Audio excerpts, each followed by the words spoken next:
முர்ஷித் அப்பாஸிங்கிற ஆலிம் இப்படி ஈரானுக்கு எதிராக ஹொத்துபா பண்ணினாரு.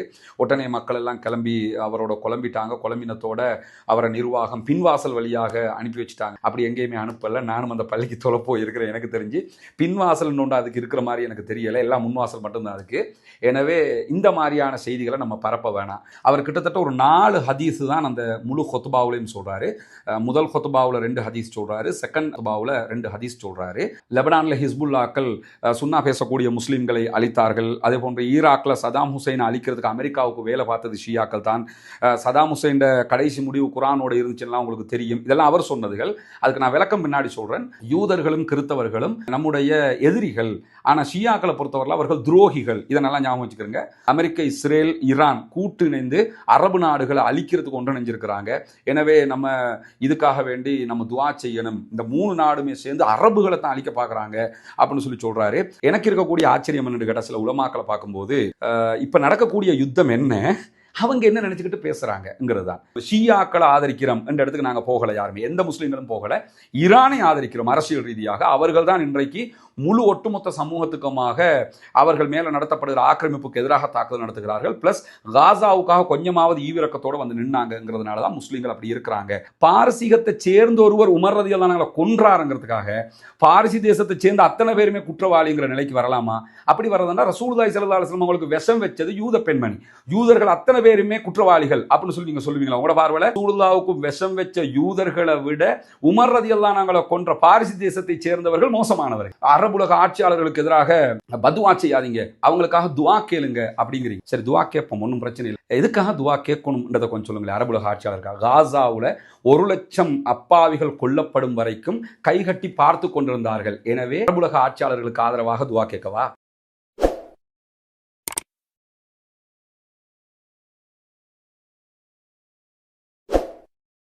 அன்பிற்கினிய சகோதர சகோதரிகளே, நம் அனைவர் மீதும் ஏக இறைவனுடைய அமைதியும் கருணையும் உண்டாகட்டுமாக. அஸ்ஸலாமு அலைக்கும் வரஹ்மத்துல்லாஹி வபரகாத்துஹு. அல்ஹம்துலில்லாஹ் வஸ்ஸலாத்து வஸ்ஸலாமு அலா ரசூலில்லாஹ் முஹம்மது இப்னு அப்துல்லா அம்மா பாத். இந்த வீடியோவை பொறுத்தவரையில் கண்டிப்பாக அத்தனை சகோதரர்களும் இறுதி வரைக்கும் பாருங்க. ஏன்னா நம்ம எந்த செய்திகளையும் முழுமையாக பார்க்காம எந்த ஒரு முடிவுக்கும் வந்துடக்கூடாதுங்கிறதுனால தான் இறுதி வரைக்கும் பாருங்கன்னு சொல்லி சொல்றேன். காரணம் என்னன்னா, நம்ம ஈரான் அல்லது காசா பற்றிய வீடியோக்களை நீங்க கடைசி வரைக்கும் பார்ப்பீங்க, என்ன நடந்திருக்குங்கிறத தெரிஞ்சுக்கிறேன். அதே மாதிரி இந்த விவகாரத்திலும் நீங்கள் என்ன நடந்திருக்கிறது என்பதை முழுமையாக தெரிந்து கொள்ள வேண்டும் என்பதுதான் ஆசையவா பிரார்த்தனையாக இருக்கிறது. இந்த வீடியோவில் நம்ம பேச வருகிற விஷயம் என்னன்னு கேட்டா, தெஹிவலையில் இருக்கக்கூடிய எபனேசர் பள்ளிவாசல்ல நேற்றைய தினம் நடைபெற்ற ஒரு ஜும்மா ஹொத்துபா சம்பந்தப்பட்ட விவகாரம். ஹொத்துபா உரையை ஷேக் முர்ஷித் அப்பாஸி ஆலிம் அவங்க நடத்தி இருக்கிறாங்க. அந்த உரையை ஒட்டித்தான் பல சர்ச்சைகள் கிளப்பப்பட்டு கொண்டிருக்கிறது. நிறைய சமூக ஊடகங்கள்ல ஒவ்வொருவரும் ஒவ்வொரு விதமாக எழுதுறதையெல்லாம் நீங்க பார்க்க முடியும். அது தொடர்பாக ஷேக் முர்ஷித் அப்பாஸி அவர்களும் ஒரு விளக்க ஆடியோ ஒன்று போட்டிருக்கிறாரு. அதையும் நான் கேட்டேன். பிளஸ் அவருடைய ஜும்மா ஹொத்துபா கிட்டத்தட்ட 43 நிமிடம்னு நினைக்கிறேன், முழுவதுமாக நான் கேட்டேன். காலையில் எனக்கு தெரிந்த என்னுடைய மிக நெருங்கிய நண்பர் ஒருவர் அந்த ஆடியோவை அனுப்பியிருந்தாரு. கட்டாயம் நீங்க கேட்கணும்னு சொல்லியிருந்தாரு. அதே மாதிரி நேற்று தெஹிவல பள்ளிவாசல்ல ஜும்மா ஹுத்துபா முடிஞ்சதோட சில சகோதரர்கள் போய் ஆலிம் அவங்கள்ட்ட சில கேள்விகளை கேட்டாங்க அப்படிங்கிற செய்தியும் எனக்கு ஒரு 2 மணிக்குள்ளாகவே ஒரு சகோதரர், ரொம்ப நெருக்கமான நண்பர், தொடர்பு கொண்டு சொன்னார், இன்னைக்கு இப்படி ஒரு சம்பவம் நடைபெற்றது.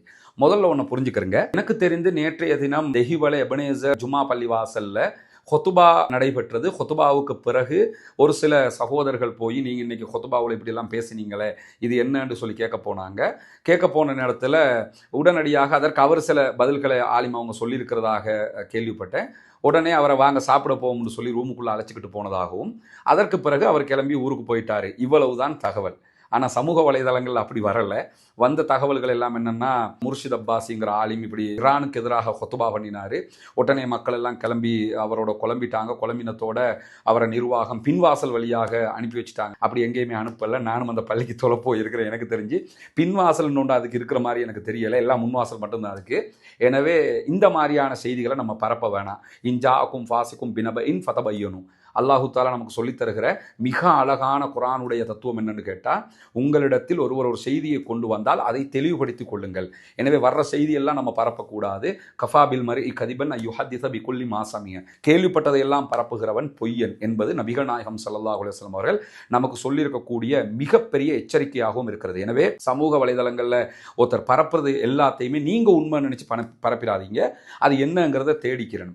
இந்த இடத்துல நான் பேச விளைகிற ஒரு முக்கியமான செய்தி என்னன்னு கேட்டா, நேற்று நடந்த சம்பவம், அதையொட்டி நேற்றைய ஜும்ஆ ஹுத்பா, இது தொடர்பான ஒரு விளக்கத்தை தான் நம்ம இங்க பார்க்க இருக்கிறோம். சகோதரர் ஷேக் முர்ஷித் அல் அப்பாசி அவர்களுடைய முழு உரையுமே நான் கேட்டேன், ஆடியோவை முழுவதுமாக கேட்டேன். இன்ஷா அல்லாஹ் நம்முடைய டெலிகிராம் அதே போன்று வாட்ஸ்அப் சேனல்லையும் இந்த வீடியோவுக்கு பிறகு அந்த ஆடியோவை நம்ம இணைச்சு விட சொல்றோம். இன்ஷா அல்லாஹ் கேட்க விரும்புகிற சகோதரர்கள் நீங்க கேட்டுக்கிறங்க. அப்ப நான் சொல்றது உண்மையிலே அதுல இருக்கா இல்லையானதை நீங்க தெரிஞ்சுக்கலாம்ல, இல்லைன்னா நான் திருச்சி சொல்லிட்டேன்ற மாதிரி ஆகிடக்கூடாது. முழுவதுமாக அந்த உரையை நான் கேட்டதுல எனக்கு வந்த ஒரு சாராம்சமான செய்தியை நான் சொல்றேன். அதை தாண்டி அதில் அவர் என்னென்னெல்லாம் சொல்லி இருக்கிறாருங்கிறத சுருக்கமாக நீங்க புரிஞ்சுக்கிறங்க. ஏன்னா எல்லாருமே ஒரு 40 நிமிஷம் ஒதுக்கி அதை திருப்பி கேட்பாங்களாங்கிறது தெரியல. நான் கேட்டதுல நான் அறிஞ்சு கொண்டது என்னன்னு கேட்டா, அவர் கிட்டத்தட்ட ஒரு 4 ஹதீஸ் தான் அந்த முழு ஹுத்பாவுலையும் சொல்றாரு. முதல் ஹுத்பாவுல 2 ஹதீஸ் சொல்றாரு, செகண்ட் ஹுத்பாவுல 2 ஹதீஸ் சொல்றாரு. அந்த ஹதீஸ்கள் என்னங்கிறதுக்கு முன்னாடி அதற்கு பிறகு என்ன சொல்றாருன்னு கேட்டா, இப்போ ஒரு நம்ம ஈமானிய போராட்டமான ஒரு காலத்துல இருக்கிறோம் அப்படின்னு சொல்லிட்டு ஷியாக்கள் யுத்தத்தை பண்ணிக்கிட்டு இருக்கிறாங்க. எனவே நம்ம ஷியாயிசத்துக்கு போயிடக்கூடாதுங்கிற கருத்துப்படத்தான் அந்த முழுவதுமான உரையை அவர் அமைத்து இருக்கிறார்.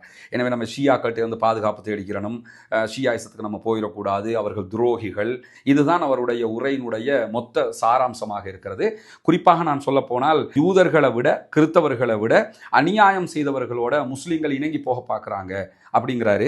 இதெல்லாம் அவர் அதில் சொல்லக்கூடிய வாசகங்கள் நீங்கள் அந்த ஆடியோவிலே கேட்க முடியும். ஷியாக்களுடைய தலைமையை ஏற்றுக்கொள்ள பார்க்கிறார்கள். சுன்னி முஸ்லீம்களுடைய, சன்னி இஸ்லாம் பேசக்கூடிய முஸ்லீம்களுடைய தலைமைத்துவம் எல்லாம் அளிக்கப்பட பார்க்கிறது. ஷியாக்கள் ஆயுதம் ஏந்தி சுன்னா பேசக்கூடிய முஸ்லீம்களை அழிக்க பார்க்கிறார்கள் அப்படின்னு சொல்லி தெளிவாகவே அவர் பேசுறாரு. அதில் அதை தாண்டி லெபனான்ல ஹிஸ்புல்லாக்கள் சுன்னா பேசக்கூடிய முஸ்லீம்களை அழித்தார்கள். அதே போன்று ஈராக்ல சதாம் ஹுசைனை அழிக்கிறதுக்கு அமெரிக்காவுக்கு வேலை பார்த்தது ஷியாக்கள் தான்.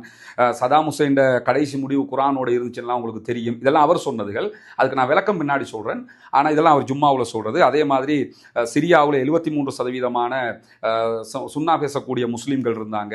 அதில் அசாதுங்கிற ஒருத்தன் ஷியா ஆதரவாளன், ஷியாவன், அவனை வச்சு முழுவதுமாக அங்கே இருக்கக்கூடிய சுன்னா பேசக்கூடிய முஸ்லீம்களை அழித்தார்கள் ஷியாக்கள். அதே மாதிரி யமனில் நடக்கக்கூடிய அழிவுகளை பற்றி ஊடகங்கள் எதுவுமே பேசுறது இல்லை. யமனில் எவ்வளோ பெரிய அழிவுகளை எல்லாம் செஞ்சுக்கிட்டு இருக்கிறாங்க. இந்த அழிவுகளுக்கெல்லாம் காரணம் ஷியாக்கள் தான். அங்கே இருக்கக்கூடிய ஹூத்தி என்கிற ஷியா பிரிவு தான் இவ்வளோ அழிவுகளையும் பண்ணுது அப்படின்னு சொல்லி யமனை பற்றி சொல்கிறாரு. ஊடகங்கள் எதுலையும் வர்றது இல்லையா, ஆனால் இப்படியெல்லாம் நடக்குது அப்படின்னு அவர கருத்தை சொல்கிறாரு. அதுக்கு பிறகு என்ன செய்கிறாருன்னு கேட்டால், யூதர்களும் கிறிஸ்தவர்களும் நம்முடைய எதிரிகள், ஆனால் ஷியாக்களை பொறுத்தவரையில் அவர்கள் துரோகிகள். இதை நல்லா ஞாபகம் வச்சுக்கிறேங்க. யூதர்களும் கிறிஸ்தவர்களும் எதிரிகள், ஷியாக்கள் எங்களுடைய துரோகிகள் அப்படின்ற வாசகத்தை நான் ஒரு ஜும்மாவில் ஒரு 4-5 இடத்துல அவர் பயன்படுத்துவதற்கான வாய்ப்பு இருக்கிறது. அதற்கு பிறகு என்ன செய்கிறாருன்னு கேட்டால், இன்னொரு ஹதீஸை ஆரம்பத்தில் பையத்து பற்றின ஒரு ஹதீஸை கொண்டு வர்றாரு. நம்ம எல்லாம் தலைமைத்துவத்தை தேடிக்கிட்டு இருக்கிறீங்க, அமீர் அமீர் அமீர்னு சொல்லி தேடிக்கிட்டு இருக்கிறீங்க. அமீரை யாரும் தேட வேண்டிய அவசியம் இல்லை. ரசூலுல்லாஹ் வந்து உங்களுக்கு தலைமை ஏற்பதற்கு முஸ்லீம்களுக்கு தலைமைத்துவம் இல்லாமல் போயிருங்கிற செய்தியை சொன்னாங்க. சொல்லிட்டு அப்போ சஹாபாக்கள் கேட்குறாங்க, யார சொல்லலாம், நாங்கள் எந்த பக்கம் இருக்கிறன்னும் போது முஸ்லீம்களுடைய ஜமாத்தை பட்டி பிடிச்சு கொள்ளுங்கன்னு சொன்னாங்க. அப்படியும் இல்லைன்னு சொல்லி சொன்னால் என்ன செய்யறதுன்னும் போது, காட்டில் போய் ஒரு மரத்தினுடைய வேற கடிச்சு பிடிச்சிட்டு நீ இருக்கிறது நல்லது அப்படின்னு சொல்லி ரசூலுல்லாஹ் சொன்னாங்க. எனவே நம்ம அமீர்கள் எல்லாம் தேடிக்கிட்டு இருக்க தேவையில்லை. ஆனா இங்க வந்து நீங்க இமாம்களையும் அமீர்களையும் தேடிக்கிட்டு இருக்கிறீங்கன்னு சொல்லி, அதாவது ஷியாக்களை இமாம்களை ஆக்கிக்கல போறோம்ங்கிற கருத்துல தான் அவர் தெளிவா பேசுறாரு. அந்த ஹதீஸை சொல்லுவார். அதுக்கு பிறகு ஒரு கட்டத்தில் என்ன செய்யறாருன்னு கேட்டா, இஸ்லாத்தினுடைய வாயில் அடைக்கப்படும் சொல்லும்போது, இஸ்லாத்தினுடைய வாயில்ண்டா என்னன்னு சொல்லி கேட்கும்போது, ஹுதைஃபா ரலியல்லாஹு அன்ஹு சொல்றாங்க, உமர் ரலியல்லாஹு அன்ஹு கூப்பிட்டு கேட்கும்போது நீங்க தான் அது அப்படிங்கிறாங்க. உமர் ரலியல்லாஹு அன்ஹு கொல்லப்பட்ட இஸ்லாத்தினுடைய வாயில் அடைக்கப்படும் என்று சொல்லி தான் ரசூலுல்லாஹி ஸல்லல்லாஹு அலைஹி வஸல்லம் அவங்க சொன்னாங்கங்கிற ஹதீஸை சொல்லிட்டு, உமர் ரலியல்லாஹு அன்ஹு அவர்களை கொன்றது யார், அது பாரசீகத்தைச் சேர்ந்தவர்கள் அப்படின்னு சொல்லி ஷியாக்கள்ங்கிறத காட்டுறதுக்காக அந்த செய்தியும் கொண்டு வர்றாரு. அதுக்கப்புறம் மொத்தமாக ஷியாக்கள் பற்றி உஸ்மான் ரலியல்லாஹு காலத்தில் உஸ்மான் ரலியல்லாஹு கொள்றதுக்கு காரணமாக இருந்தாங்க. பிறகு ஷியத்து அலின்னு சொல்லி அலி ரலியல்லாஹுக்கு பின்னாடி வந்து உட்கார்ந்துக்கிட்டாங்க. அதே மாதிரி அலி ரலியல்லாஹு கொண்டது யாரு, அதை கொள்றதுக்கும் காரணமாக இருந்தது அப்துல் ரஹ்மான் இப்னு முல்ஜிம்ங்கிற ஒரு பாரசி தேசத்தை சேர்ந்தவர் தான், இப்போ இருக்கிற ஈரானை சேர்ந்தவர் அப்படின்னு சொல்லக்கூடியவர். உண்மையான வரலாற்றை தெரியலன்னு சொல்லி சொன்னா ஈரானை நம்ம ஆதரிக்க போயிருவோம், எனவே உண்மையான வரலாற்றை தெரிஞ்சுக்கிறங்க, ஈரானை நம்ம ஆதரிக்க கூடாது அப்படின்னு சொல்லி பேசக்கூடியவர் ஹுசைன் ரலியல்லாஹு அன்ஹு எப்படி கொன்றாங்கங்கிறதையும் சுருக்கமாக சொல்றாரு. சொல்லிவிட்டு 2000 ஆண்டுகளுக்கு முன்னாடி சவுதி அரேபியா இவங்களுக்கு விசாவே கொடுக்காம தடுத்தாங்க ஹஜ்ஜுக்கு உம்ராக்கெல்லாம். ஏன்னா அவ்வளோ அட்டூழியம் பண்ணாங்க. சவுதி அரேபியாவில் வந்து லட்சக்கணக்கான மக்களை இவங்க கொன்னாங்க மினாவில் வச்சுன்னு சொல்கிறார். இது எல்லாத்துக்கும் நம்ம பிறகு விளக்கம் சொல்லுவோம். முதல்ல கேட்டுக்கிறாங்க அவர் ஜும்மாவில் என்ன சொன்னார்னு சொல்லி. அதுக்கு பிறகு ரோமர்கள் பாரிசிகளுக்கு இடையில ரசூலுல்லாஹ்வுடைய காலத்தில் யுத்தம் நடந்த போது சஹாபாக்கள் அத்தனை பேரும் ரோமர்கள் தோத்து போனதுக்கு கவலைப்பட்டாங்க. ஏன்னா ரோமர்கள் தான் நமக்கு ரொம்ப நெருக்கம், அதாவது கிறிஸ்தவர்கள் நமக்கு நெருக்கம், நம்ம அவங்க பக்கம் தான் நிற்கணுங்கிறதுக்காக அவர் சொல்கிற மாதிரி தான் இந்த வார்த்தையை அவர் பயன்படுத்துகிறாரு. அதுக்கு பிறகு ஈமான பாதுகாக்கிறதுக்காக துவா செய்யுங்க. அமெரிக்க, இஸ்ரேல், ஈரான் கூட்டு இணைந்து அரபு நாடுகளை அழிக்கிறதுக்கு ஒன்றிணைஞ்சிருக்கிறாங்க. எனவே நம்ம இதுக்காக வேண்டி நம்ம துவா செய்யணும். இந்த 3 நாடுமே சேர்ந்து அரபுகளை தான் அழிக்க பார்க்குறாங்க அப்படின்னு சொல்லி சொல்கிறாரு. ஆட்சியாளர்களுக்கு எதிராக பதுவா செய்யாதீங்க, அதாவது அரபுலக ஆட்சியாளர்களுக்கு எதிராக பதுவா செய்ய வேணாமா, அவங்க நல்ல ஈமான கொடுங்க, இஸ்லாத்தை கொடுங்கன்னு சொல்லி அவங்களுக்காக இங்கே துவா செய்யுங்க. அவங்களை அழிக்க வந்த துரோகிகளுக்கு நம்ம துவா செய்யக்கூடாது, ஈரானுக்கு துவா செஞ்சிடாதீங்க, அரபுலக ஆட்சியாளர்களுக்கெல்லாம் நீங்கள் துவா செய்யுங்க அப்படின்னு சொல்லி பேசுகிறாரு. இதெல்லாம் அந்த அந்த ஆடியோவில் நீங்கள் முழுமையாக கேட்க முடியும். அவர் இல்லைன்றெல்லாம் மறக்க முடியாது. நான் ஆடியோ நானே போட்டுருவேன் உங்களுக்கு, நீங்கள் கேட்டுக்கலாம். ஏன்னா அந்த வீடியோவில் ஆடியோ நினைச்சிருந்தோம்னா அது 43 நிமிஷம் இருக்குது. அதனால் அதை தாண்டி அபூபக்கர், உமர், உஸ்மான் போன்ற சஹாபாக்களை எல்லாம் காபிர்கள்னு சொல்லி சொல்கிறாங்க ஷியாக்கள். அதே போன்ற மற்ற ஷியாக்களுடைய கொள்கை எல்லாம் சொல்கிறாரு. சொல்லிவிட்டு இவ்வளவு செய்யக்கூடியவங்க நம்ம ஆதரிச்சிடக்கூடாதுன்னு சொல்லிட்டு ஷியாக்களில் ஜெய்தியாக்கள் மாதிரி கொஞ்சம் பேர் இருக்கிறாங்க, நல்ல சாராரம் இருக்கிறாங்கிறதையும் அவர் சொல்லிட்டு 2002க்கு முன்னாடி வரைக்கும் பலஸ்டைன் ஆதரிச்சது யாருன்னு சொல்லி பாருங்க, ஷியாக்கள் எங்கேயாவது ஆதரிச்சிருக்கிறாங்களா, முழுக்க அரபு நாடுகள் தான் ஆதரி என்று சொல்லி பேசியிருக்கிறாரு. இவ்வளவுதான் அந்த ஜும்மாவில் குறித்த ஷேக் அவங்க பேசியிருக்கக்கூடிய செய்திகள். 43 நிமிஷம் இதைத்தான் அவர் பேச. ஓகே, இதில் நம்ம தெரிந்து கொள்ள வேண்டிய சில அடிப்படையான செய்திகள் இருக்கிற சகோதரர்களே. முதலாவது, எனக்கு இருக்கக்கூடிய ஆச்சரியம் என்னன்னு கேட்டால், சில உலமாக்களை பார்க்கும்போது இப்போ நடக்கக்கூடிய யுத்தம் என்ன, அவங்க என்ன நினச்சிக்கிட்டு பேசுகிறாங்கங்கிறது தான். குறிப்பாக ஃபேஸ்புக்லேயும் சில அறிஞர்களை நான் பார்க்குறேன். அவங்க பெரிய பெரிய படிப்புகள் படித்தவங்க, டாக்டரேட் முடித்தவங்க ஹதீஸ் ஃபேக்கல்ட்டியில் எல்லாம். அவங்க எல்லாம் வந்து எழுதுறதை பார்த்தா எனக்கு உண்மையிலே கவலையாக இருக்குது. ஏன்னா நாங்கள் ஆரம்ப காலத்தில் எங்களுடைய ஒரு 22, 23, 24 வயசுகளில் எல்லாம் நாங்கள் எப்படி பக்குவம் இல்லாமல் நடந்து கொண்டோமோ அந்த மாதிரி இன்னைக்கு 50 வயசில் அவங்க நடக்கிறத பார்க்கும்போது எனக்கு ஆச்சரியமாக இருக்குது. நமக்கு பக்குவம் இல்லைன்னு சொன்னவங்க ஏன் இவ்வளோ பக்குவம் இல்லாமல் இருக்கிறாங்க என்கிறத பார்க்கும்போது கவலையாகவும் இருக்குது. இந்த இடத்துல முதலாவது, இந்த ஹொத்துபாக்களில் ஷியாக்களை ஆதரிக்கிறாங்கன்னு பேசக்கூடிய உலமாக்களை பார்த்தா நான் உண்மையிலே ஆச்சரியப்படுறேன். என்னன்னு கேட்டால், இங்கே யார் ஷியாக்களை ஆதரிச்சா அதை முதல்ல சொல்லுங்க. எந்த பொதுமகன் ஆதரிச்சான்? ஒரு பொதுமகனை காட்டுங்க. நேற்று வரைக்கும் அவர் தப்லீக் சகோதரராக இருந்தார், இன்றைக்கு ஷியாவா மாறிட்டாரு. நேற்று வரைக்கும் அவர் தௌஹீத்வாதியாக இருந்தார், இன்றைக்கு ஷியாவா மாறிட்டாரு. நேற்று வரைக்கும் அவர் ஜமாத் இஸ்லாமியா இருந்தார், இன்றைக்கு ஷியாவா மாறிட்டார். இன்றைக்கு அவர் ஆயத்துல்லா அலி ஹாமனியை இமாம்னு சொல்லிட்டாரு, முஜ்தபா அல் ஹாமனியை இமாம்னு சொல்லிட்டாரு. இந்த மாதிரி, அல்லது அலி ரலியல்லாஹு அவங்க கடவுள் ரேஞ்சுக்கு தூக்கி வச்சிருக்கிறதெல்லாம் சரின்னு சொல்லிட்டாரு. அபூபக்கர் ரலியல்லாஹு அவர்கள், உமர் ரலியல்லாஹு அவர்கள், உஸ்மான் இப்னு அஃபான் ரலியல்லாஹு அவர்கள், இது போன்ற சஹாபாக்களை எல்லாம் ஷியாக்கள் வந்து காபிர்களுங்கிறாங்க, கேவலமாக திட்டுறாங்க. இதெல்லாம் சரி என்று சொல்லி எந்த பொதுமகனாவது எங்கேயாவது, எந்த ஈரானை ஆதரிக்கக்கூடிய யாராவது இப்ப எங்கேயாவது சொன்னாங்களா? ஈவன் நான் வந்து ஈரானுக்கு ஆதரவாகத்தான் முழுவதுமாக அவங்களோட செய்திகளை சொல்லிக் கொண்டிருக்கிறேன். நான் எங்கேயாவது ஈரானுடைய கொள்கை கோட்பாடு சரி, ஷியாக்களுடைய கொள்கை சிந்தனை சரின்னு சொல்லி எங்கேயாவது, ஷியாக்களுடைய கொள்கைகள் வழிகேடு, அவர்கள் தவறான பாதையில் இருக்கிறார்கள், அவர்கள் செய்வது பிழை, அவர்களுடைய கொள்கை கோட்பாடுகளில் வழிகேடுகள் இருக்குது, யாருமே அதை மறுக்கல. இங்க ஷியாக்களை யாரும் தூக்கி பிடிக்கல, இங்க யாரும் ஷியாவாக மாறவும் இல்லை உலமாக்களே. முதல்ல அதை புரிஞ்சுக்கிறேன். என்னன்னா காமனான ஒரு விஷயம், ஈரானை அமெரிக்காவும் இஸ்ரேலும் சேர்ந்து காசாவுக்கு தாக்குகிறார்கள். அப்ப ஈரான் சப்போர்ட்டிவா வர்றான். அதுக்கப்புறம் ஈரான் மேலேயே 12 நாள் வார் நடத்தப்படுது. அது அந்த நேரத்தில் என்ன சொன்னாங்கன்னு கேட்டா, எல்லாம் பேசிக்கிட்டு செய்யறாங்க, பேசிக்கிட்டு எங்க தலைவரை கொள்ளுங்கன்னு எவனா சொல்லுவானா? யோசிக்க மாட்டீங்களா? அதுக்கு பிறகு இப்ப இந்த வார் ஆரம்பிச்சு 30 நாளைக்கு மேல போகுது. இப்போ என்னன்னு கேட்டா, இதெல்லாம் அவங்க திட்டமிட்டு அரபு நாடுகளை கருவறுக்கிறதுக்காக ஈரானும் இஸ்ரேலும் அமெரிக்காவும் சேர்ந்து செய்கிற சதிங்கிறீ. சரி, அரபு நாடுகளை கருவறுக்கிறதுக்காக அவர் உயிரை விட பெருசா நேசிக்கிற ஆயத்துல்லா அலி ஹாமனி அவங்கள கொன்னுக்குருங்க, ஹாமனியை கொண்டாலும் பரவாயில்லை, அரபு நாடுகளை நம்ம 3 பேரும் சேர்ந்து ஒரு நடிச்சு அழிச்சுக்கிருவோம், இந்த மாதிரி வருவாங்களா?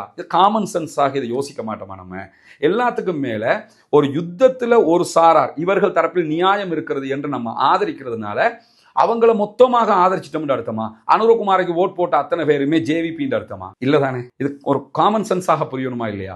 அனுரைக்கு ஓட் போட்ட அத்தனை பேரும் ஜேவிபி இல்லை சகோதரர்களே. அவர் ஆட்சிக்கு வந்தா நல்லம்னு சொல்லி ஓட் போட்டாங்க. ஈரானை ஆதரிக்கிற அத்தனை பேரும் ஷியாவை ஆதரிக்கிறாங்கன்ற அர்த்தம் இல்லை. அவருடைய கொள்கை கோட்பாடு தவறு என்பது அத்தனை முஸ்லிம்களுக்கும் சுன்னா பேசுகிறவர்களுக்கும் தெரியும்.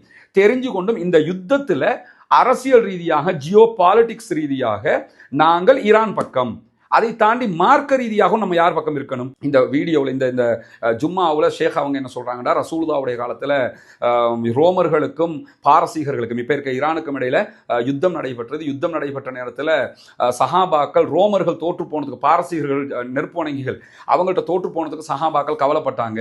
இதை சொல்லி நீங்க என்ன சொல்ல வர்றீங்க ஷேக்? நீங்க என்ன உங்களோட கருத்துருவாக்கம் என்னன்னு கேட்டாதுல, எனவே ரசூலுல்லாஹ்வுடைய காலத்துல சஹாபாக்கள் யார் பக்கம் இருந்தாங்க? கிறிஸ்தவர்கள் பக்கம் இருந்தாங்க. நீங்க அந்த உரையில முழுவதுமாக ஷேக் அவங்க என்ன சொல்றாங்கன்னு கேட்டா, கிறிஸ்தவர்கள் யூதர்களை விட படுமோசமானவர்கள் ஷியாக்கள், இவங்க ரெண்டு பேரும் எதிரிகள், அவங்க துரோகிகள் அப்படிங்கிறாரு. சொல்லிட்டு தான் இந்த சப்ஜெக்டையும் சொல்றாரு. முதல்ல ஒன்று புரிஞ்சுக்கோங்க, ரசூலுல்லாஹ்வுடைய காலத்தில் ரோமர்களுக்கும் பாரசீகர்களுக்கும் யுத்தம் நடந்த நேரத்தில் சஹாபாக்கள் யுத்தத்தில் பாரசீகர்கள் ஜெயித்து ரோமர்கள் தோல்வி அடைந்ததற்கு கவலைப்பட்டாங்க. எதுக்காக கவலைப்பட்டாங்கன்னு கேட்டால், ரோமர்கள் கிறிஸ்தவர்கள் வேதம் கொடுக்கப்பட்டவர். அந்த நேரத்தில் ஈரான்ல இருந்தவங்க முழுவதுமாக நெருப்பு வணங்கி, எனவே நெருப்பு வணங்கிகள் ஜெயிச்சிட்டாங்களே, நமக்கு நெருக்கமாக இருக்கிற வேதம் கொடுக்கப்பட்டவர்கள் தோத்துட்டாங்களேன்றாங்க. அந்த நேரத்தில் அன்னைக்கு நமக்கு நெருக்கம் கிறிஸ்தவர்கள். இந்த நேரத்தில் இன்னைக்கு நமக்கு நெருக்கம் யாரு? கிறிஸ்தவர்கள் தான் நெருக்கமா? இன்னைக்கு நம்மளோட நிக்கிறது யாரு? ஈரானியர்கள் தானே. அப்ப அந்த சம்பவத்தை வச்சு நம்ம என்ன முடிவெடுக்கணும்? இன்னைக்கு நம்ம ஈரானுக்கு சப்போர்ட்டா இருக்கணும்னு முடிவெடுக்கணும். அப்படி முடிவெடுக்க வேண்டியவர் அதே சம்பவத்தை வச்சுக்கிட்டு கிறிஸ்தவர்களுக்கும் யூதர்களுக்கும் சப்போர்ட்டா இருக்கணும் என்ற அந்த வார்த்தையை அவர் சொல்லலாட்டியும் அவர் போகிற போக்கில் அதை சொல்லி கொண்டு போறாரு. திரும்ப திரும்ப அவர் சொல்லக்கூடிய செய்திகளை நான் ஒவ்வொன்றாக சில விளக்கங்களை நம்ம சொல்ல வேண்டி இருக்குது, இல்லைன்னா இது ஒரு முற்று பெற்றுதாரு. முதலாவது என்ன சொல்றாருன்னு கேட்டால், யூதர்களை விட கிறிஸ்தவர்களை விட அநியாயம் செய்தவர்களோடு முஸ்லீம்களை ஆதரிக்க ஆரம்பிச்சிருக்கிறாங்க. அதுக்கு நான் விளக்கம் சொல்றேன். முஸ்லீம்கள் யாரும் அப்படி ஷியாக்களை ஆதரிக்கிறோம் என்ற இடத்துக்கு நாங்கள் போகல, யாருமே எந்த முஸ்லீம்களும் போகல. ஈரானை ஆதரிக்கிறோம் அரசியல் ரீதியாக. அவர்கள் தான் இன்றைக்கு முழு ஒட்டுமொத்த சமூகத்துக்குமாக அவர்கள் மேல நடத்தப்படுகிற ஆக்கிரமிப்புக்கு எதிராக தாக்குதல் நடத்துகிறார்கள். பிளஸ் காசாவுக்காக கொஞ்சமாவது ஈவிரக்கத்தோடு வந்து நின்னாங்கிறதுனால தான் முஸ்லீம்கள் அப்படி இருக்கிறாங்கிறத புரிஞ்சுக்கிறேன். ரெண்டாவதாக, ஷியாக்களுடைய தலைமைகள் சுன்னா பேசக்கூடியவர்களை ஆயுதத்தை வச்சுக்கிட்டு எல்லாத்தையும் அழிக்க பார்க்குறாங்க. எனவே நம்ம வந்து தலைவர்களை தேடிக்கிட்டு இருக்கிறோம், ஷியாக்களை அறிஞர்களாக இமாம்களாக ஏற்றுக்கிற விதமாக தேடிக்கிட்டு இருக்கிறீங்கன்னு சொல்லித்தான் அந்த பையத்து சம்பந்தப்பட்ட ஹதீஸை கொண்டு வந்து வச்சு அவர் பேசுறாரு. முதல்ல ஒன்று புரிஞ்சுக்கிறங்க, ஏற்கனவே நான் சொன்ன மாதிரி ஆயத்துல்லா அலி ஹாமனிய ஷியாக்கள் ஈரானுடைய ஆன்மீக தலைவராக வச்சிருக்கிறாங்களே தவிர ஸ்ரீலங்காவில் இருக்கக்கூடிய எந்த முஸ்லீமும் நம்முடைய ஆன்மீக தலைவர், நமக்கு ஆன்மீக தலைவர் ரசூலுல்லாஹி ஸல்லல்லாஹு அலைஹி வஸல்லம் மட்டும்தான். ஈரானை நான் ஆதரிச்சாலும் நீங்க ஆதரிச்சாலும் யார் ஆதரிச்சாலும் ஆதரிக்கிற அத்தனை பேருமே ரசூலுல்லாஹ் தான் எங்களுக்கு ஆன்மீக தலைவர் என்று நாங்கள் ஏற்றுக்கொண்டிருக்கிறோம். நாங்கள் யாருமே ஆயத்துல்லா அலி ஹாமனியோ முஜ்தபா ஹாமனியோ ஏற்றுக்கிறல. அரசியல் ரீதியாக அவர் அந்த நாட்டுக்கு பொறுப்பாளராக இருக்கிறார், அமெரிக்காவை எதிர்க்கிறார். எனவே அரசியல் ரீதியாக அவர்களை நாங்கள் ஆதரிக்கிறோம். மார்க்க ரீதியாகவும் ஈரான் பக்கம் இருக்க வேண்டுமா, அமெரிக்கா பக்கம் இருக்கணுமா, இஸ்ரேல் பக்கம் இருக்கணுமான்னா ஈரான் பக்கம் இருக்கணும் எங்களுக்கு இஸ்லாம் சொல்லுது. அதனால நாங்கள் ஈரானை ஆதரிக்கிறோம். இதை புரிஞ்சு. ரெண்டாவதாக, அமீர தேர்றோம்ங்கிறாங்க. யார் அமீர தேர்னா? நீங்களாக ஏன் கற்பனை பண்ணி கொள்றீங்க? இந்த உலமாக்கள், இவருக்கு மட்டும் நான் சொல்லலை, நிறைய வீடியோக்கள் இதே மாதிரி வருது. எல்லாரும் ஷியாக்களை ஆதரித்து விடுவார்கள், ஷியாக்கள் பக்கம் போயிடுவாங்க. இங்க யாருமே போகல பாவா. நீங்களாக அப்படி நினைச்சுக்கிட்டு இருந்தா ரொம்ப மனவர்த்தமாக இருக்குது. மிம்பர் மேடையை பயன்படுத்தி இப்படி பேசுறது. அதை தாண்டி லெபனான்ல ஹிஸ்புல்லாக்கள் முழுவதுமாக சுன்னா பேசுகிற முஸ்லிம்களை அழித்தார்கள். இங்க யாரும் அதை மறுக்கல. குறிப்பா நானே சொல்லிடுறேன், யஹியா சின்வார் அவர்கள் பாலஸ்தீன விடுதலை அமைப்பினுடைய மாபெரும் போராளி ஷஹீத். அவரே வந்து சிரியா யுத்த நேரத்தில் அசாது வந்து அங்க இருக்கக்கூடிய முஸ்லிம்களை, அங்க இருக்கக்கூடிய அப்பாவிகளை கொன்ற நேரத்தில் ஹிஸ்புல்லாக்கள் சிரியாவுக்கு ஆதரவாக போனாங்கன்னு சொல்லி ஒரு குறிப்பிட்ட காலம் வரைக்கும் ஹிஸ்புல்லாக்களோட தொடர்பை துண்டிச்சு வச்சிருந்தார். பிறகு ரெண்டு பேருமே இணக்கமானாங்க என்னன்னு கேட்டால், அவங்க ஆமா நாங்கள் அன்னைக்கு போயிருக்க கூடாது என்று சொல்லிட்டு திருப்பி வந்துட்டாங்க. அதுக்கு பிறகு வந்த காரணங்களை எல்லாம் நீங்க பாத்தீங்கன்னு சொல்லிச்சுன்னா, இப்ப ஹிஸ்புல்லாக்கள் யாருக்கு எதிராக நிற்கிறாங்க? யூதர்களுக்கு எதிராக. அந்த நாட்டுக்குள்ள 1000 பிரச்சனை இருக்கு. அந்த நாட்டுக்குள்ள அங்க இருக்கக்கூடிய சன்னி முஸ்லிம்களுக்கும் அங்க இருக்கக்கூடிய ஷியாக்களுக்கும் இடையில 1000 பிரச்சனை இருக்கு. இந்த ஒவ்வொன்றையும் நீங்க அலசி அறிஞ்சு அதுதான் சரி இதுதான் சரி இந்த முடிவுக்கு அரசியல் ரீதியாக வர முடியாது. ரெண்டு தரப்புலையும் நியாயம் அநியாயம் இருக்கக்கூடும். அந்த மாதிரி பாத்தீங்கன்னு சொல்லி சொன்னா, ஹிஸ்புல்லாக்களுடைய நமக்கு கண்ணுக்கு தெரிஞ்ச இந்த காலகட்டத்தில் அவங்க நடைமுறை என்ன? காசாவில் அவ்வளவு பெரிய யுத்தம் நடக்கும் போது ஹிஸ்புல்லாக்கள் ஏன் வரணும்? காசாவில் இருக்கிற அத்தனை பேரும் ஷியாக்காரனா? காசா யஹியா சின்வார் ஷியாவா? இஸ்மாயில் ஹனியா அவங்க ஷியாவா? மற்ற தலைவர்கள் எல்லாம் ஷியாவா? அங்க இன்னைக்கு இருக்கிற மக்கள் எல்லாம் ஷியாவா? யார் அவங்க? யாரு? சுன்னா பேசுகிற முஸ்லிம்கள். அவங்களுக்கு ஆதரவாக வந்தது ஹிஸ்புல்லாக்கள். ஹிஸ்புல்லாக்களுக்கு ஆயுதம் கொடுக்கிறது ஈரான். இப்ப யாரு காசாவுக்கு ஆதரவாக வந்து நின்னா? ஒரு பக்கத்தை மட்டும் பேசுறோம்ல, ஹிஸ்புல்லாக்கள் லெபனானுக்குள்ள சுன்னா பேசுகிற முஸ்லிம்களை கொன்றார்கள். சரி, கொன்னாங்கல்ல, அது அவர்களுடைய பிழை தானே. அதற்கு பிறகு இன்னைக்கு சுன்னா பேசும் முஸ்லீம்களுக்காக வந்து நின்னாங்கல்ல, அன்னைக்கு செஞ்சதை பிழைன்னு சொல்ற மாதிரி இன்னைக்கு செய்யற நியாயத்தையும் பேசணுமா இல்லையா? ரெண்டையும் பேசணும். இன்னைக்கு முழுக்க முழுக்க நமக்காக வந்து நிற்கிறான். எனவே இன்றைக்கு அவர்கள் புரிந்துணர்வு கூட வந்திருக்கலாம், சகோதரர்கள் என்று கூட நினைத்திருக்கலாம். இந்த அரசியல் ரீதியாக வச்சிருக்கிற இந்த ஷியா சன்னியை பயன்படுத்தி இந்த பிளவை அப்படியே எல்லா உலமாக்களும் காலாகாலம் கொண்டு போகாதீங்க தயவு செய்து. சஹாபாக்களை அவர்கள் திட்டுகிறார்கள், அவர்களுடைய கொள்கை கோட்பாடுகள் பிழைங்கிறத இந்த வீடியோலையும் பலமுறை சொல்லிட்டு, இதே எதுக்கு சொல்றேன் தெரியுமா? திருப்பி ஒரு வீடியோ போடுவாங்க, இந்த இவரும் போயிட்டார் ஷியாவுக்கு அப்படின்றாங்க. அதுக்காக சொல்றேன், தெளிவாக புரிந்து கொள்ளுங்கள். அப்படியான ஒரு நிலை இல்லை. அதை தாண்டி ஈராக்ல சதாம் ஹுசைனை அழிப்பதற்கு யார் துணை போனார்? முதல்ல உலமாக்கள் தயவு செய்து கொஞ்சம் அவுட் ஆஃப் பாக்ஸும் யோசிங்க, வைடா கொஞ்சம் சிந்திங்க. எனக்கு எல்லாம் தெரியும்னு சொல்ல வரல, எனக்கு தேக்கரண்டி அளவுக்கு தான் தெரியும். உங்களுக்கு தெரிஞ்ச அளவு கூட சில விஷயங்கள் எனக்கு தெரியாமல் இருக்கலாம். எல்லோருக்கும் எல்லா விவகாரமும் தெரியாது. ஈரானும் ஈராக்கும் 15 வருஷமாக ஈரான் ஈராக் வார் பண்ணாங்க. 2 நாடும் கடுமையான சண்டை பிடிச்சாங்க. ஷியா சன்னிடா சண்டை பிடிச்சாங்க. இவர் நினைச்சுக்கிட்டு இருக்கிறாங்க ஷியா சன்னின்னு சண்டை பிடிச்சாங்க. அது நாடு ரீதியாக சண்டை பிடிச்சாங்க. சரி, ஒரு பேச்சுக்கு ஷியா சன்னின்னு சண்டை பிடிச்சேன்னு வச்சுக்கிடுவோம். குவைத்தை சதாம் ஹுசைன் ஆக்கிரமிச்சாரு. குவைத் ஷியாவா? சுன்னா பேசுகிற நாடு தானே. குவைத்தை சதாம் ஆக்கிரமிச்சாரு. அப்ப அதை பத்தி என்ன சொல்ல போறோம்? எனவே இது அரசியல் ரீதியா ஆக்கிரமிப்பு சிந்தனைங்கிறது ஒவ்வொருத்தனுக்கும் இருக்கும். அவன் சண்டை பிடிக்கிறது. சதாம் ஹுசைனை அழிப்பதற்கு ஷியாக்கள் தான் துணை போனாங்க என்று பேசுகிற நீங்க, சரி ஷியாக்கள் துணை போய் இருப்பார்கள் வச்சுக்கிறோமே, சதாம் ஹுசைன் உண்மையிலேயே தோல்வி அடைந்து முழுவதுமாக அந்த ஈராக் ஆக்கிரமிக்கப்படுவதற்கு காரணம் குர்துகளா இல்லையா? இந்த குர்துகள் யார்? இன்னைக்கு குர்துகளை விலை பேசுறாங்க அமெரிக்காவும் இஸ்ரேலும். குர்துகள் இன்னைக்கும் ஈரானுக்கு எதிராக ஈரானுக்குள்ள போகாம இருக்கிறதுக்கான காரணம் என்னன்னு கேட்டா டர்க்கியினுடைய எச்சரிக்கை. டர்க்கி நீங்க உள்ள போனா உங்களுக்கு நாங்க அடிப்போம்ங்கிறாங்க. ஏன்னா டர்க்கி தான் குர்துகளுக்கு ஆயுதம் கொடுத்துக்கிட்டு. இந்த குர்துகள் சுன்னி முஸ்லீம்களா இல்லை? இந்த குர்துகள் சுன்னா பேசுகிற முஸ்லீம்களா இல்லையா? அதை மட்டும் சொல்லுங்க. இந்த குர்துகளால தான் முழுக்க முழுக்க சதாம் தோற்கடிக்கப்பட்டார். சதாமுடைய வீழ்ச்சிக்கு முழு காரணமே குர்துகள், சுன்னா பேசுகிற முஸ்லீம்கள் என்று சொல்லிக் கொண்டவர்கள். ஏன் இதை மறைக்கணும்? நம்ம ஷியாக்களும் காரணம், அதை நான் மறைக்கல. ஆனா மெயின் காரணம் யாரு? குர்துகளை பத்தி நீங்க பேசவே இல்லை எங்கேயுமே. அப்ப சதாம் கடைசி நேரத்தில் சதாம் குர்ஆனை கையில், அவருடைய கடைசி நேரம் அல்லாஹு தஆலா ஈமானோடு இஸ்லாத்தோடு அவரை மரணிக்க செய்தான். ஆனா அவருடைய ஆட்சி எப்படி இருந்தது அதை நம்ம யோசிச்சு பார்த்தோமா? பாத் கட்சி என்றால் என்ன? அதை கொஞ்சம் படிச்சு பாருங்க. முழுக்க முழுக்க கம்யூனிஸ்ட் சிந்தனையை கொண்டவர், முழுக்க முழுக்க கம்யூனிஸ்டுகளை ப்ரமோட் பண்ணினவர் அவர். அதாவது பாத் கட்சி அவர் மட்டும் இல்லை, நீங்க பிரிச்சு பேசுறீங்க. அசாது எப்படிப்பட்ட அநியாயக்காரன் தெரியுமா? அசாது பாத் கட்சி அங்க இருந்து சிரியானுடைய பாத், ஈராக்கினுடைய பாத் கட்சி சதாம் ஹுசைன், 2 பேருமே ஒரு கட்சிக்காரங்க. அதை கூட புரியாம நீங்க வந்து பிரிச்சு பேசி கொன்னாங்க, அதெல்லாம் பிழை, அதை நாங்க ஆதரிக்கவே இல்லை. அதே மாதிரி எல்லா தரப்பிலும் சரியும் இருக்கிறது, பிழையும் இருக்கிறது, அதையும் புரிஞ்சுக்கணுமா இல்லையா? அதை தாண்டி அவர் என்ன சொல்றாருன்னு கேட்டா, யமன்ல நடக்கக்கூடிய அழிவுகளை பத்தி ஊடகங்கள் சொல்வதில்லை. யமன்ல என்னவெல்லாம் நடக்கிறது, யமன்ல ஹூத்திகள் என்று சொல்லக்கூடிய ஷியாக்கள் என்ன அழிவையெல்லாம் செய்தார்கள். சரி, ஹூத்திகள் அங்கே இருக்கிறாங்க, அதை நான் மறுக்கலை. ஆனால் உங்களுடைய பார்வையில் நீங்களே சொல்லிட்டீங்க, உங்கள் பயான்லேயே என்ன சொல்கிறாருன்னு கேட்டால் குறித்த ஷேக் அவங்க, ஹூத்திகள் வந்து ஜெய்தியாக்கள் என்று கொஞ்சம் பேர் இருக்கிறாங்க, அவங்க கொஞ்சம் ஷியாக்கள் கொஞ்சம் நல்லவங்க, இந்த யமனில் இருக்கிறவங்க அதே மாதிரி ஓமானில் இருக்கிறவங்க, இந்த குரூப்புகள் எல்லாம் யாருங்கிறதையும் கொஞ்சம் தெளிவுபடுத்துறீங்களே. உங்களோட பார்வையில் நீங்கள் சொன்னால் கூட ஷியாக்கள் இவங்க மோசமானவங்க இல்லைன்னு நீங்கள் சொல்லணும். அதை தாண்டி இந்த ஹவுத்தீஸுக்கு எதிராக யார் யுத்தத்துக்கு போனா? ஹவுத்தீஸுக்கும் யமன்ல இருக்கக்கூடிய சுன்னா பேசுகிற முஸ்லீம்களுக்கும் பிரச்சனை வந்ததா? யமன்ல இருக்கிற ஆட்சியாளர்களுக்கும் ஹவுத்தீஸுக்கும் இடையில பிரச்சனை வந்ததா? ஆட்சி சண்டைங்க, இதெல்லாம் அரசியல் சண்டை.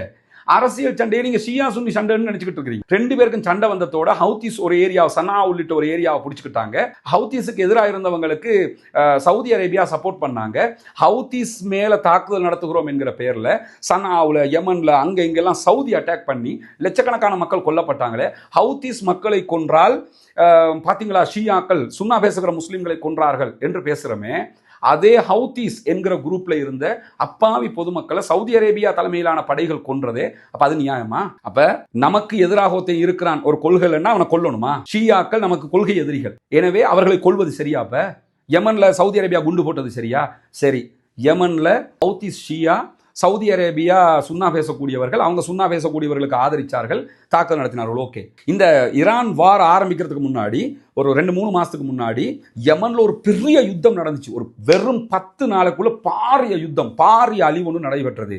ஹவுத்தீஸ் இருக்கக்கூடிய பகுதிகளில் அல்ல, அடுத்த பகுதிகளில், அதாவது சனா பகுதிகளில் நடக்கல. ஹதரமவுத்ல இருந்து பெரும் பகுதி, யமனுடைய முக்காவாசி பகுதி மேல யுத்தம் நடந்தது. சவுதி அரேபியாவினுடைய படைகள் தான் தாக்குதல் நடத்தியது. யார் மேல யார் தாக்குதல்? இப்போ ஹூத்திகள் மேல தாக்குதல் நடத்தினா ஹூத்திகள் ஷியாக்கள், எனவே ஷியாக்கள் சுன்னா பேசுகிற முஸ்லீம்களை அழிக்கிறார்கள் என்று சொல்றீங்கல்ல. இங்க ஹூத்திகள் அங்க சண்டை பிடிக்கவே இல்லை. இந்த 2 மாசத்துக்கு முன்னாடி யுத்தத்துல ஹூத்திகளோட சவுதி வந்து சண்டை பிடிக்கவும் இல்லை. சவுதி சண்டை பிடிச்சது யாருன்னு கேட்டா ஹூத்திகளுக்கு எதிராக இருந்த குரூப். அதாவது இவ்வளவு காலமா சவுதி யார் ஆதரிச்சாங்களோ அந்த குரூப் மேலதான் சவுதி தாக்குதலே நடத்தினாங்க. அப்ப அவங்க யாரு? சுன்னா பேசக்கூடிய முஸ்லிம்களுக்கு சவுதி வந்து ஏன் தாக்குதல் நடத்தணும்னு கேட்டா அவங்களுக்கு முழுவதுமாக யுஏஇ இப்ப இருக்கிற ஐக்கிய அரபு அமீரகம் இருக்கிறதுல துபையினுடைய மன்னர் 2 கப்பல் ஆயுதம் அனுப்பி சவுதிக்கு எதிராக யமன்ல இருக்கக்கூடிய மத்த தரப்பை ஹூத்திஸுக்கு எதிராக இருக்கக்கூடிய ஹூத்திஸ் ஆல்ரெடி சவுதிக்கு எதிராக இருக்கிறாங்க. எனவே இந்த தரப்பு சவுதிக்கு ஆதரவாக இருக்கிற தரப்புக்கு எக்ஸ்ட்ரா ஆயுதங்களை கொடுத்து நம்ம பக்கம் எடுத்துக்கிட்டோம்னா சவுதிக்கு எதிராக இந்த தரப்பு இருப்பாங்க, அது நமக்கு சாதகம் என்று யுஏஇ செய்ய பார்த்தான். அதை கண்டுபிடிச்சு தான் உடனே சவுதி அரேபியா யுஏஇ கப்பல் மேல தாக்குதல் நடத்தினாங்க. 2 கப்பல் அழிச்சாங்க. நம்ம தனி வீடியோவா எல்லாம் போட்டிருக்கிறோம். அதே மாதிரி முழு யமன் மேல தாக்குதல் நடத்தி ஒரு 10-15 நாளுக்குள்ள யமன் முழுவதுமே சவுதியினுடைய கண்ட்ரோலுக்குள்ள வந்தது. இப்ப சவுதி அரேபியா குண்டு போட்டது யார் மேல? சுன்னா பேசுகிற முஸ்லிம்கள் மேல தானே. அதுவும் யுஏஇ கட்டுப்பாட்டில் இருந்து போட்டு விட வேண்டியதானே. அப்ப சவுதி யுஏஇ கட்டுப்பாட்டில் தாக்குதல் நடத்தினது சரியா? யுஏஇ சவுதிக்கு இப்படி ஒரு துரோகத்தை செய்ய போனது சரியா? ரெண்டுமே பிள்ளைதான். இதுல நான் சவுதி பக்கம், நீங்க யுஏஇ பக்கம். இப்ப என்னடா இதை பத்தி பேசுறது இல்லை. ஏன் பேசுறது இல்லைன்னு கேட்டா இங்க ஈரானுக்கு வேலை இல்லை, அல்லது இங்கே வந்து இதெல்லாம் அவங்க சூழ்ச்சி, அவங்க சொல்லித்தான் இதெல்லாம் செய்யறாங்க அப்படிங்கிறது. இது ஏன் ஒரு காமன் சென்ஸாக யோசிங்க. சர்வதேச அரசியல் இதெல்லாம் நடந்துகிட்டு இருக்குது. இதெல்லாம் அவர் ஜும்மாவில் என்ன சொல்றாருன்னு கேட்டா யமனை பத்தி, யமன்ல என்ன நடக்குதுன்னு தெரியாம இருக்கிறீங்க, யமன்ல மறைக்கப்பட்ட பலது இருக்குது, இந்த மறைக்கப்பட்டதுல இதுவும் இருக்கு. இதை தெரிஞ்சு கொள்ளணும் நீங்க. அதாவது தங்களுக்கு ஆதரவானவர்கள் என்ன பிழை செய்தாலும் அது பிழையாக பார்க்காம தாங்கள் ஒருத்தனை எதிரியாக துரோகியாக நினைச்சிட்டோம்னா அவங்க செய்யற பிழை மட்டும் கண்ணுக்கு முன்னாடி வருதுன்னா அதுல எந்த நியாயம் கிடையாதுங்கிறத புரிஞ்சுக்கிறங்க. மேலதிகமாக இந்த உமர் ரலியல்லாஹு அன்ஹு சம்பந்தப்பட்ட ஒரு ஹதீஸ சகோதரர் ஆலிம் அவங்க அந்த ஜும்மாவில் சொல்றாரு. அதுல என்ன சொல்றாருன்னு கேட்டா இஸ்லாத்துல வாயில் அடைக்கப்படும் என்று ரசூலுல்லாஹ் சொல்றாங்க. உமர் ரலியல்லாஹு அன்ஹு கூப்பிட்டு கேட்டாங்க இஸ்லாத்தினுடைய வாயில் அடைக்கப்படும்னா என்னன்னு சொல்லி ஹுதைஃபா ரலியல்லாஹு அன்ஹுட்ட. அதுக்கு ஹுதைஃபா ரலியல்லாஹு அன்ஹு என்ன சொன்னாங்கன்னு கேட்டா உமர் உங்களை கொல்றது தான் அப்படின்னு சொல்லி சொன்னாங்க. அப்ப உமர் ரலியல்லாஹு அன்ஹு கொன்றது யாரு? பாரிசி தேசத்தை சேர்ந்த ஒருவர் அப்படிங்கிறாரு. இந்த இடத்துல தான் எனக்கு கவலையாகுது என்று கேட்டால் உலமாக்கள் தயவு செய்து உங்களுக்கு சாதகமாக ஒரு கருத்து வர வேண்டும் என்பதற்காக இப்படி மார்க்கத்தை திரிக்கிற வேலையை செய்யாதீங்க. இது அவர் பேசினதுல இருந்து நான் சொல்றேன். அவர் சொன்ன ஹதீஸ்ல என்ன சொல்றாருன்னு கேட்டா உமர் ரலியல்லாஹு அன்ஹுவர்களை கொல்வது இஸ்லாத்தின் வாயிலே அடைப்பது அப்படின்னு ரசூலுல்லாஹ் சொன்னாங்க. உமர் ரலியல்லாஹு அன்ஹுவை கொன்றது யார் என்று பேசும்போது ஆலிம் அவங்க பாரிசி தேசத்தை சேர்ந்தவர் அப்படிங்கிறாரு. பாரிசி தேசத்தை சேர்ந்தவர் என்று சொல்லுகிறவர் ஏன் ஷியாக்களை சேர்ந்தவர் என்று சொல்லல. அப்ப ஷியாவே இல்லை. உமர் ரலியல்லாஹு காலத்துல இந்த ஷியாத்து அலி என்கிற பார்ட்டே கிடையாது. அப்ப கொன்றது ஈரானை சேர்ந்த பாரசீகத்தை சேர்ந்த ஒருவர். பாரசீகத்தை சேர்ந்த ஒருவர் உமர் ரலியல்லாஹு அன்ஹு கொன்றாருங்கிறதுக்காக பாரிசி தேசத்தை சேர்ந்த அத்தனை பேருமே குற்றவாளிங்கிற நிலைக்கு வரலாமா? அப்படி வரதுன்னா ரசூலுல்லாஹி ஸல்லல்லாஹு அலைஹி வஸல்லம் அவங்களுக்கு விஷம் வச்சது யூத பெண்மணி, யூதர்கள் அத்தனை பேருமே குற்றவாளிகள் அப்படின்னு சொல்லி நீங்க சொல்லுவீங்களா? உங்களோட பார்வையில ரசூலுல்லாஹ்வுக்கு விஷம் வச்ச யூதர்களை விட உமர் ரலியல்லாஹு அன்ஹு கொன்ற பாரிசி தேசத்தை சேர்ந்தவர்கள் மோசமானவர்கள். என்ன கேட்டா மார்க்க அடிப்படையில் பாரிசி தேசத்தை சேர்ந்த உமர் ரலியல்லாஹு அன்ஹுவை கொன்றிருக்கிறான், மாபெரும் குற்றவாளி. அதுல எந்த மாற்று கருத்தும் இல்லை. ரசூலுல்லாஹி ஸல்லல்லாஹு அலைஹி வஸல்லம் அவர்களுக்கு யூதர்கள் விஷம் வைத்தார்கள், ஒருபோதும் ஏற்றுக்கொள்ள முடியாது. மாபெரும் குற்றம், ரெண்டுமே குற்றம். நீங்க என்ன சொல்ல வர்றீங்கன்னு கேட்டா இந்த இடத்துல பாரிசி தேசம் அப்ப ஷியாங்கிற கதையே இல்லை. ஆனா அதை நீங்க சொல்லிருக்கணுமா இல்லையா? அப்ப ஷியான்றது கிடையாது, அப்ப பாரிசி தேசம் தான் இருந்தது. பாரிசி தேசத்திலிருந்து ஒருத்தன் வந்து உமர் ரலியல்லாஹு அன்ஹு கொண்டாங்களாம். எனவே பாரிசி தேசத்தை சேர்ந்தவங்க எவ்வளவு பெரிய துரோகிகள் தெரியுமா அப்படிங்கிறாரு. இப்படி பாத்தீங்கன்னா ஒவ்வொரு கட்டத்திலையும் எத்தனை விளக்கம் எல்லாம் சொல்ல வேண்டி வரும் சகோதரர்களே. இப்படி மறைச்சு ஒளிச்சு எல்லாம் பேச தேவை. ஓப்பனா பேசுறீங்க. இங்க யாருமே எதையுமே உண்மையை ஏத்துக்கிறதுக்கு தயாராக இருக்கிறாங்க. அதை தாண்டி உஸ்மான் ரலியல்லாஹு அன்ஹு கொன்றது யாரு? உஸ்மான் ரலியல்லாஹு அன்ஹு கொண்டு போட்டு திருப்பி அலி ரலியல்லாஹு அன்ஹு பின்னாடி வந்து நாங்க ஷியத்து அலின்னு சொல்லி உட்கார்ந்துக்கிட்டாங்க. அதே மாதிரி அலி ரலியல்லாஹு அன்ஹு கொண்டது யாரு? அதே மாதிரி ஹுசைன் ரலியல்லாஹு அன்ஹு கொண்டது யாருன்னு ஒரு பாடத்தை நடத்துறாரு. இதை யாருமே மறுக்கல. ஷியா இதை செய்தார்கள். அன்றைக்கு ஷியா என்று யார் இருந்தாங்களோ அன்றைக்கு அவர்கள் இந்த குற்றங்களை செய்தார்கள். இன்ற வரைக்கும் ஷியாக்கள்ல ஒரு பிரிவு இஸ்னா அஷரியாங்கிறவங்க முழுவதுமாக சஹாபாக்களை திட்டுகிறார்கள், சஹாபாக்களை காபிர்கள் என்கிறார்கள். அதை நாங்க யாரும் மறுக்கல ஆலிம் அவங்களே. அத்தனை பேருமே ஏத்துக்கிட்டு தான் இருக்கிறோம். இது பெரிய பிழை. இங்க ஷியாக்களுடைய கொள்கையை யாரும் ஆதரிக்கல. அரசியல் ரீதியாக ஷியாக்களை ஆதரித்துக் கொண்டிருக்காங்க. நீங்க தான் நினைச்சுக்கிட்டு இருக்கீங்க பொதுமக்களும் ஷியாக்களை ஆதரிச்சுட்டாங்கன்னு சொல்லி. அந்த அடிப்படையில் அவர் இதை பேசியிருக்கிறாரு. அதை தாண்டி ஒரு செய்தி சொல்றாரு. 2000 ஆண்டுக்கு பிறகு சவுதி அரேபியா விசா மறுத்துச்சு. ஏன் தெரியுமா? மினாவுல வச்சு லட்சக்கணக்கான ஆட்களை ஈரானியர்கள் கொன்றார்கள். முதல்ல மினாவில் நடந்த சம்பவத்தில் ஈரானிகள் மிகப்பெரிய பிழைங்கிறதுல யாருக்கும் எந்த மாற்று கருத்தும் கிடையாது. ஆனால் லட்சக்கணக்கான ஆட்கள் எல்லாம் கொல்லப்படலாங்க. 800 அல்லது 900 நினைக்கிறேன். நானும் என்னப்படிதான் சொல்கிறேன், நான் படித்த நினைவுல சொல்றேன். இவர் லட்சக்கணக்கான ஆட்கள்ங்கிறாரு. லட்சக்கணக்கான ஆட்கள் மினாவுல அந்த பிரச்சனை ட்ரபிள்ல கொல்லப்படலை. அதை தாண்டி நான் என்ன கேட்கிறேன்னு கேட்டா, சரி ஷியாக்கள் துரோகிகள், ஷியாக்கள் இவ்வளவு பண்றாங்கன்னா இப்ப எதுக்கு விசா கொடுக்கணும்? இப்ப விசா கொடுக்காம விட்டுற வேண்டியான சவுதி அரேபியா? விசா கொடுக்குறானா இல்லையா? அப்ப சவுதியினுடைய அரசியல் யதார்த்தத்தை புரிஞ்சுக்கிறீங்க. இங்க நீங்க ஏதோ உங்களுக்கு தெரிஞ்சதுன்னு நினைச்சுக்கிட்டு பேசுறீங்க ஷேக் அவங்களே. ஆனா அந்த அளவுக்கு இல்ல. தயவு செய்து இதில் புரிஞ்சுக்கிட்டு தான் நம்ம பேசணும். அதை தாண்டி நீங்க பாத்தீங்கன்னு சொல்லி சொன்னா, அதற்கு பிறகு என்ன செய்யறாருன்னா செகண்ட் ஹுத்பாவுக்கு வர்றாரு. செகண்ட் ஹுத்பாவில் ஈமான பாதுகாக்கணும்னு சொல்லி எல்லாரும் துவா கேளுங்க. உண்மையிலே நல்ல ஒரு விஷயம். நம்ம அத்தனை பேருமே அல்லாட பிரார்த்தனை பண்ணணும். யா அல்லாஹ் என்னுடைய ஈமான பாதுகாத்து, யா முகல்லிபுல் குலூப் சபித் கல்பி அலா தீனிக், உள்ளங்களை புரட்டுகிற இறைவா என்னுடைய உள்ளத்தை உன்னுடைய மார்க்கத்திலே உறுதியாக வைத்து விடுன்னு ரசூலுல்லாஹி ஸல்லல்லாஹு அலைஹி வஸல்லம் அவங்களே துவா கேட்டுருக்காங்க. ரசூலுல்லாவே ஈமான பாதுகாக்கிறதுக்கு துவா கேட்கும் போது நம்ம கேட்க முடியாதா? கட்டாயம் நம்ம கேட்கும். அதுல மாற்று கருத்து இல்லை. ஆனா அதுக்கு பிறகு என்ன சொல்றாருன்னு கேட்டா, அமெரிக்க, இஸ்ரேல், ஈரான் சேர்ந்து அரபு கண்ட்ரிகளை அழிக்கிறதுக்கு தான் இந்த வேலையை பார்க்குறாங்க. இங்க தான் எங்களுக்கு வரக்கூடிய கவலை என்னன்னு கேட்டா, அரபு கண்ட்ரியை அழிக்கிறதுக்கு இப்ப இந்த யுத்தத்துல எந்த அரபு நாட்டுல எத்தனை பொதுமக்கள் கொல்லப்பட்டாங்க அதை மட்டும் காட்டுங்க. இப்ப நடக்கிற யுத்தத்துல ஈரான் அரபு நாடுகள்ல இருக்கிற அமெரிக்காவுடைய தளங்களை தாக்குறாங்க. பொதுமக்களுடைய தளங்கள் என்று ஈரான் எத்தனை தளங்களை தாக்கிச்சு? தாக்கவே இல்லை என்று மட்டும் நான் சொல்ல வரல. தாக்கி இருக்கலாம். அப்படி தாக்கி இருந்தாலும் அந்த தாக்குதல் பிளன்னு நீங்க சொல்லணுமே தவிர, முழு அரபு தேசத்துக்கும் போட்டு ஈரான் அரபு மக்களை எல்லாம் அழிச்சுக்கிட்டே இருக்கிறான். எங்க அழிச்சாங்க சொல்லுங்க? துபாயில இருக்கக்கூடிய அமெரிக்காவுடைய போர்ட்டுக்கு அடிக்கிறான். சவுதியில் இருக்கிற அமெரிக்காட போர்ட்டுக்கு அடிக்கிறான். அமெரிக்காட போர்ட்டுக்கு அடிச்சா அமெரிக்காக்கு அடிக்கிறேன்னு அர்த்தமாகும். ஸ்ரீலங்காவில் ஒரு எம்பசி இருக்குதுன்னு வை. அந்த எம்பசிக்குள்ள அமெரிக்கன் எம்பசி இருக்குதுன்னு சொல்லி சொன்னால், அல்லது மியன்மார் எம்பசின்றே வச்சுக்கிறீங்களேன், மால்டிவ்ஸ் எம்பசி இருக்குது. ஜனாதிபதியை நினைச்சாலும் கதவை திறந்துட்டு உள்ள போயிடாது. எம்பசின்னா அது அவன் நாடுன்னு அர்த்தம். அதே மாதிரி ஒரு நாடு ஒரு படைத்தளத்தை வச்சிருக்காண்டா அது அவன் நாடுன்னு அர்த்தம். அவன் நாட்டுக்கு இங்க இருந்து அமெரிக்காக்கு அடிக்க முடியாததுக்கு அரபு நாடுகள் இருக்கிற அமெரிக்காட போர்ட்டுகளுக்கு அடிக்கிறான். அடிச்சுட்டு அரபு நாடுகளுக்கு என்ன சொல்றாண்டா, இந்த போர்ட்டுகள் எல்லாம் வெளியே அனுப்பு, இந்த அரபு அமெரிக்க ராணுவத்தை எல்லாம் வெளியே போடுங்க, நாங்க உங்களுக்கு திருப்பி அடிக்கிறதுக்கு எதுவுமே கிடையாதுங்கிறாங்க. அதை தாண்டி ஒரு 1 வீக்கு முன்னுக்கு குவைத்தில் இருக்கக்கூடிய கடல் நீரை நன்னீராக்குகிற அந்த நிலையத்தின் மீது தாக்குதல் நடத்தப்பட்டது. உடனே ஈரான் கண்டன அறிக்கை விடுக்கிறாங்க, நாங்க அதை தாக்கல, இதை தாக்கினது இஸ்ரேல், எனவே இஸ்ரேலுக்கு எதிராக நம்ம அத்தனை பேரும் நிற்கணும், இஸ்ரேல் இந்த யுத்தத்தை பயன்படுத்திக்கிட்டு இப்படி பண்ணாதீங்கிறாங்க. அரம்கோவுக்கு அடிச்சது ஆரம்பத்தில் ஈரான் அடிச்சதாக தான் செய்திகள் எல்லாம் வந்தது. நாங்க அரம்கோவுக்கு அடிக்கலன்ட்டாங்க. அப்ப நீங்க என்ன பார்க்கணும்னு கேட்டா, பொதுமக்கள் இருக்கிற நிலையங்களுக்கு எங்க அடிச்சாங்க? அரபு நாட்டில் இருக்கக்கூடிய அமெரிக்கன் இடத்துக்கு அடிச்சா ஏன் நமக்கு வலிக்குது? அவ்வளவு போர்ட்டுகளை இதே அமெரிக்கா, இதே அரபு நாட்டில் இருக்கக்கூடிய படைத்தளங்களை வச்சுக்கிட்டு தான் ஈராக் அழிச்சான்.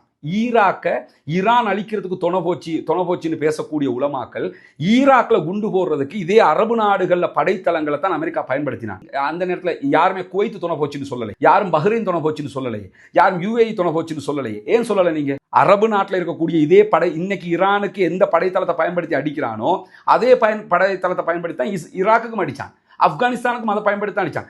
சரி, ஆப்கானிஸ்தான்ல அவ்வளவு பெரிய யுத்தத்தை அமெரிக்கா பண்ணானே, அவங்க ஷியா முஸ்லிம்களா? அவங்க சன்னி முஸ்லிம்கள் கிடையாது. காசாவில் இருக்கிறவங்க அத்தனை பேரும் ஷியாக்களா? என்ன ஒரு நிலைப்பாடு எடுக்கிறோம்? தயவு செய்து இதை பற்றிய தெளிவு இல்லை என்றால் நீங்கள் மிம்பர் மேடைகளில் இதை பேசாது. இது மிகப்பெரிய குழப்பத்தை உண்டு பண்ணும். அந்த மக்கள் உங்களை வெளியேற்றல, அந்த அடிச்சு ஓட விட்டாங்க, பின்வாசலால் ஓடினாருங்கிறதையெல்லாம் அது பச்சை போய் அப்படி யாருமே பரப்பாதீங்க. அவர் அப்படியெல்லாம் போகல. அந்த மக்களும் அப்படி நடக்கலை, அந்த மக்கள் அப்படி செய்யலை.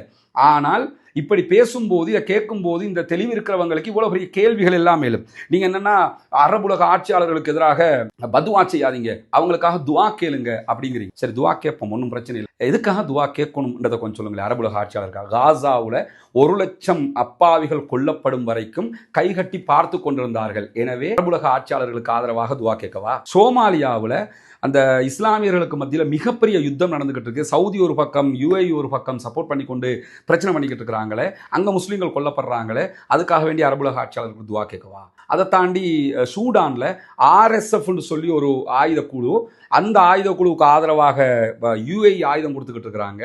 அதுக்கு எதிராக இருக்கக்கூடிய இராணுவ பிரிவுக்கு ஆதரவாக சவுதி அரேபியா ஆயுதம் கொடுத்துக்கிட்டு இருக்கிறாங்க. முழு சூடான்லையும் லட்சக்கணக்கான மக்கள் கொன்று குவிக்கப்படுறாங்க. சவுதி பெரியாளா UAE பெரியாளாங்கிறதுக்கான ஒரு சண்டையில் அப்பாவி பொதுமக்கள் கொல்லப்பட்டு கொண்டு உயிரிழந்து கொண்டிருக்கிறார்கள். இதுக்காக நாங்கள் துவா கேட்கவா? எதுக்காக இப்போ துவா கேட்க? யார் மேலும் யாருக்கும் பதுவா செய்யக்கூடாது, அதில் ஒருபோதும் நாங்கள் ஏற்றுக்கொள்ளக்கூடிய ஒரு நிலையில் இல்லை. அதை தாண்டி நான் என்ன கேட்குறேன்னு கேட்டால், காசாவில் 1,00,000க்கு மேற்பட்ட மக்கள் கொல்லப்பட்டார்கள், 20,000க்கு மேற்பட்ட குழந்தைகள் கொல்லப்பட்டார்கள். எத்தனை தடவை குனூத்து நாசிலா ஓதி, எத்தனை பள்ளிவாசல்ல குனூத்து நாசிலா ஓதி, ஹரம் ஷரீஃப்ல சவுதி அரேபியாவுடைய கட்டுப்பாட்டில் எத்தனை தடவைகள் குனூத்து நாசிலா ஓதப்பட்டது. சரி, எல்லாத்துக்கும் மேல சவுதி, குவைத்து, பஹ்ரைனு, அரபுலக ஆட்சியாளர்களுக்காக துவா செய்யுங்கள் சகோதரர்களை, பதுவா செய்யாதவர்கள். எதுக்கு? இன்னைக்கு 35 நாளாக 1.5 மாசமாக புனிதமிக்க மஸ்ஜிதுல் அக்ஸா மூடப்பட்டிருக்கிறது. அரபுலகம் கைகட்டி பார்த்து கொண்டிருக்கிறது. இதுக்கு துவா கேட்கவா? மஸ்ஜிதுல் அக்ஸாவையே திறக்க முடியாத என்னன்னா 2000க்கு முன்னாடி வரைக்கும் அந்த கொத்துபாவில் அந்த குறித்த ஷேக் அவங்க என்ன சொல்றாங்கன்னு கேட்டா, 2000ஆம் ஆண்டுக்கு முன்னாடி வரைக்கும் காசாவுக்காக நின்றது யார், பாலஸ்தீனத்திற்காக நின்றது யார்? 1967ல் 6 நாள் யுத்தம் நடந்தது. 6 அரபு நாடு, அந்த 6 அரபு நாடுகளும் அந்த யுத்தத்தில் தோத்து போச்சு. அதுல இருந்து யார் நின்றார்கள்? இஸ்ரேலோடு சண்டையிட்டது யார்? இஸ்ரேலோட ஈரான் சண்டையிடலையாம், முழுக்க முழுக்க அரபுகள் தான் நின்றாங்களாம். ஈரான் சண்டையிடல. ஓகே, 1967 யுத்தத்தில் ஈரான் இல்ல, சவுதியும் இல்லை. இப்ப என்ன செய்யறது? என்ன நினைச்சுக்கிட்டு நம்ம பேசுறோம்? அன்னைக்கு சவுதியும் இல்லை, ஈரானும் இல்லை. சரி, அதுக்கு பிறகு பாலஸ்தீனத்துக்காக என்ன செஞ்சிட்டோம் சொல்லுங்க பாப்போம். முழுக்க முழுக்க அரபுகள் தான் நின்றார்கள். சரி, அரபுகள் நின்றார்கள், ஈரான் நிக்கல, மாற்று கருத்தே இல்லை. ஈரான் நிக்கல, அரபுகள் நின்று பாலஸ்தீனத்துக்கு சுதந்திரம் கிடைச்சிட்டா? காசாவை மீட்டாச்சா? மஸ்ஜிதுல் அக்ஸாவை மீட்டாச்சா? என்ன நடந்துச்சு? ஒன்றுமே செய்யல தானே. அப்போ ஒன்றுமே செய்யாமல் நிற்பதும், ஒன்றுமே செய்யாமல் உங்க பக்கம் தான் நிற்கிறேன் என்று நிற்கிறதும், ஒன்றுமே செய்யாமல் இருக்கிறதும் ரெண்டும் ஒன்று தானே. அப்படின்னா ரெண்டும் வேற வேற கிடையாதுல்ல.